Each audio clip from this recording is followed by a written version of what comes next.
Hi, welcome back to my channel. I greet each and every one of you, those in my country, those in other countries, all around the globe.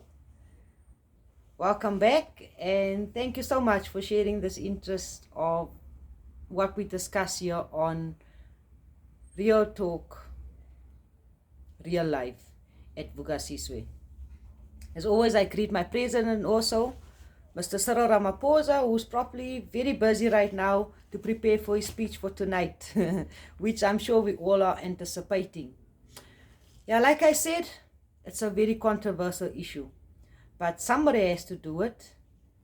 And with my background and my experiences, I feel that I am in the perfect position to be able to do that in a positive way. Yes, a lot of people shy away from speaking about crime. A lot of people feel that it's morbid, it's a depressive subject, and they just generally don't want to speak about it. But as I've mentioned in previous videos, when something happens that affects you directly, that's where you will start to wake up about the importance of this issue. If I can make an example, somebody breaks in here in the street into somebody's house and the police are called. At those times, you see the aunties coming with their gowns and you see the uncles standing around with their cigarettes. And that is when you hear how vocal people can be concerning this issue.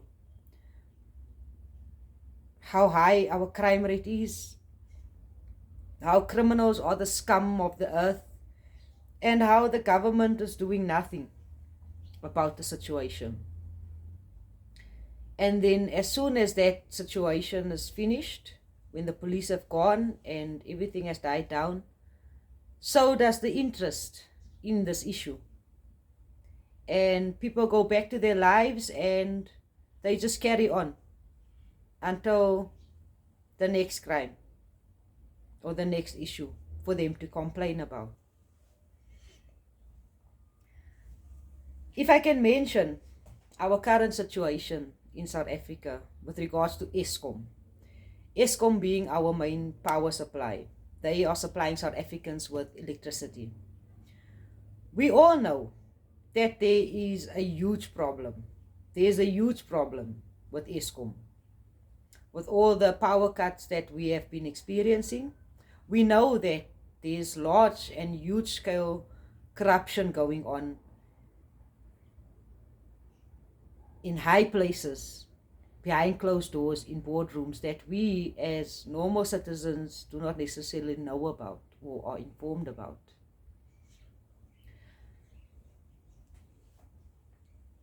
When our president in his last speech mentioned that he especially designated a specific minister to solve the issue of Eskom, many of us were skeptical. And we do not believe that that will solve the issue. Even when he went on further to say that our power crisis is not going to get better anytime soon, that we will still be experiencing power cuts for the next few years, the next few coming years. It was very despondent. And now especially, people from all walks of life have an opinion on this. Whether it's private sector, public sector, whether it's in the communities, and even the people living on the street are having an opinion about it, saying how we are ruled by criminals and how the government is eating our money and a whole lot of other things. But once again, nobody focuses on solutions. Nobody focuses on making a difference. And those who do are not supported by the masses.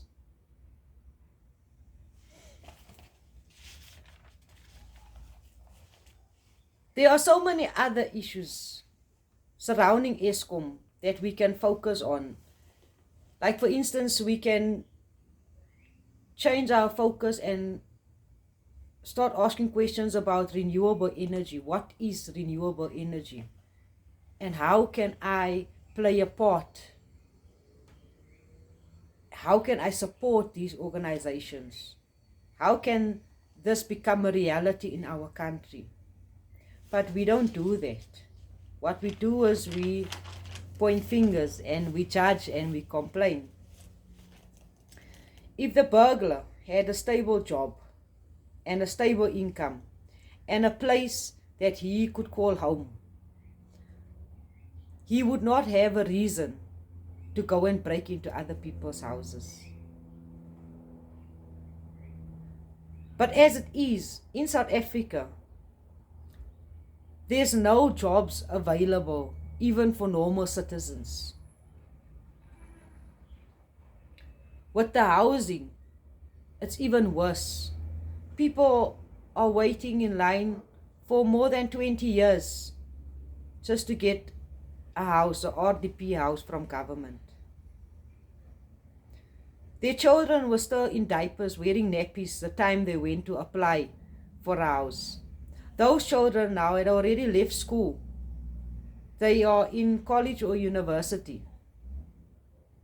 And still those parents are waiting for the same house that they applied for 20 odd years ago. So it's a real issue in our country. But like I say, we do not focus on solutions. We do not focus on finding viable avenues to pursue that can take us forward. All we do is we sit and complain about the state of affairs.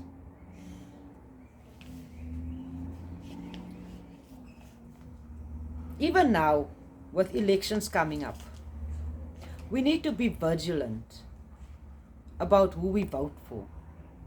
We cannot vote for people or for a party based on far-fetched ideologies that has not benefited us in any way until now. We need to vote for people that are actually making a difference. If you know of someone in your community that is doing the work, that is making a positive change in your community, then you need to support that person through voting for them and nominating them when it comes to the elections. That is the way that you can help our country to go forward. Even if you want to vote for a political or spiritual, for a religious or a spiritual party, then so be it. Maybe through voting for that spiritual or religious party, maybe you will then reawaken the moral integrity of our country. Or if you have voted for one party and that party did not live up to its mandate, they didn't keep their promises, then vote for another party. And then if that doesn't go right, choose another party, but don't do nothing. Because by doing nothing, by abstaining from these things, you are giving your power to the same political parties that you are complaining about.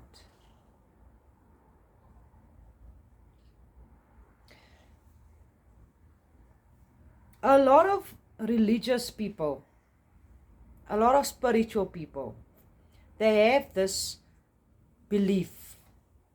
They share a common belief that they do not have to get involved in the political side of things in our country. They do not want anything to do with government. A lot of religious people and spiritually inclined people feel that way. They feel that all they have to do is pray. They can pray about it and their Creator will solve it for them. All they have to do is sit back and wait for things to happen. And in the meantime, they can complain. They can continue complaining.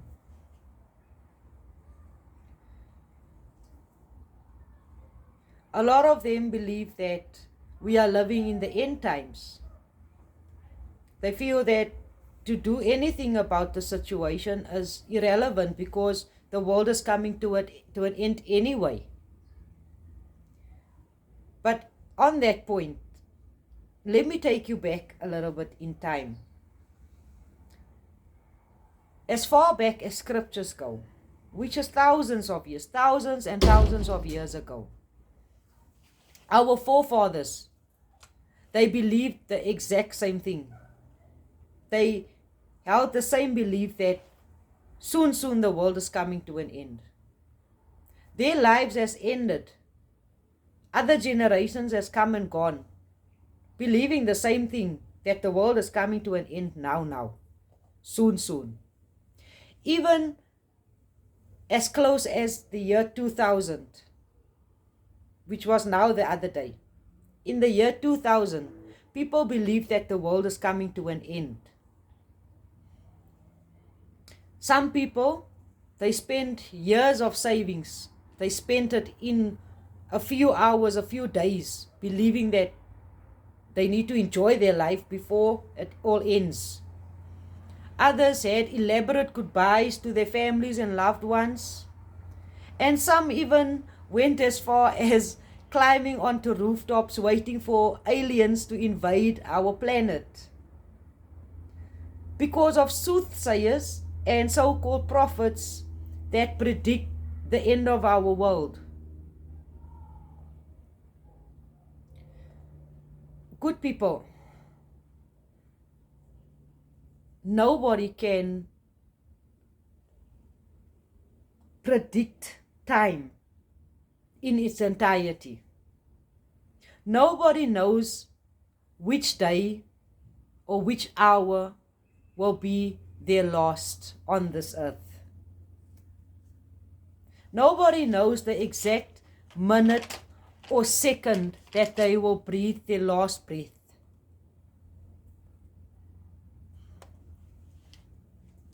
We were created in such a way that we have an inherent instinct of what is right and what is wrong.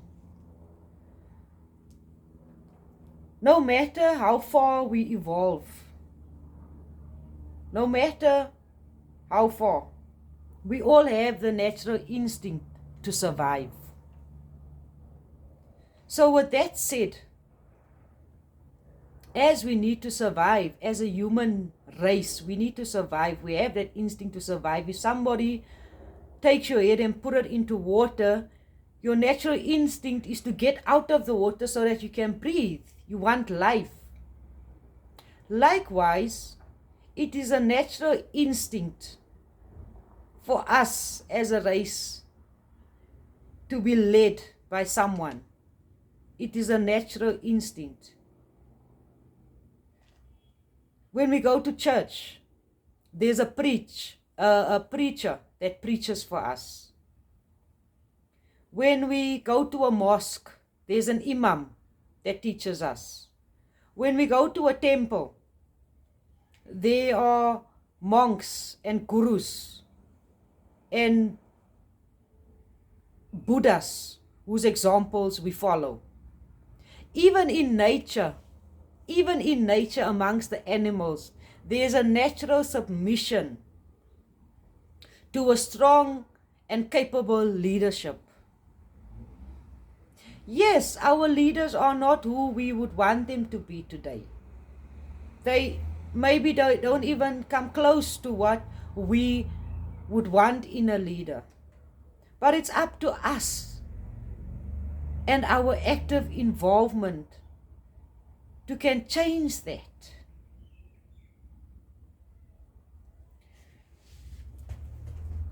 Hence I'm saying, if you want to vote for a religious or spiritual group, then do that. Instead of doing nothing. because you are giving away your power. And to not have an active role in your own life, in your own survival, is a cowardice stance to take. It's an ignorant stance to take. We need to get involved, people. We need to be involved in what goes on in our country. It's the only way that we can change this narrative.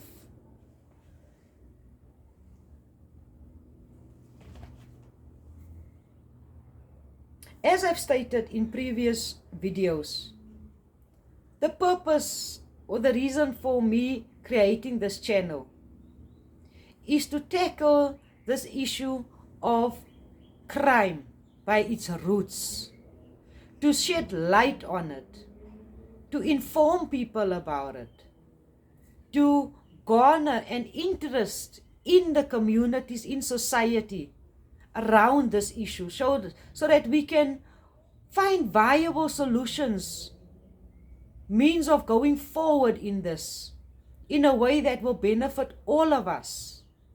Because if we don't, good people, our situation is only going to get worse.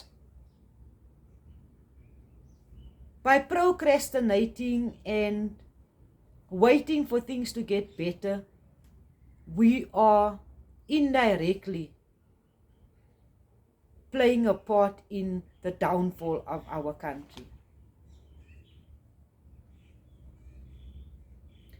I tried to research some companies on renewable energies, for those of you that do not know what it is.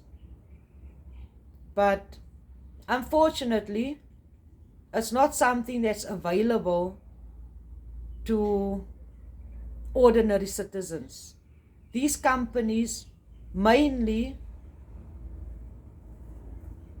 work with the private sector, like big companies. They provide solar paneling and renewable energies to those big companies, and not necessarily to individual houses. There are those companies. So I suggest and I would advise you to go and look up and find out more about what is renewable energy and how you can implement it into your life and how you can support it, and which parties are there that are supporting these renewable energies to happen in our country, because it will save us in the long run. Also, I try to research organizations that deal with reintegration of offenders, and even though there were many that I found on the internet, when I found them, most of them were not existing. They were not operating anymore. I did come up with a few numbers and a few contact details,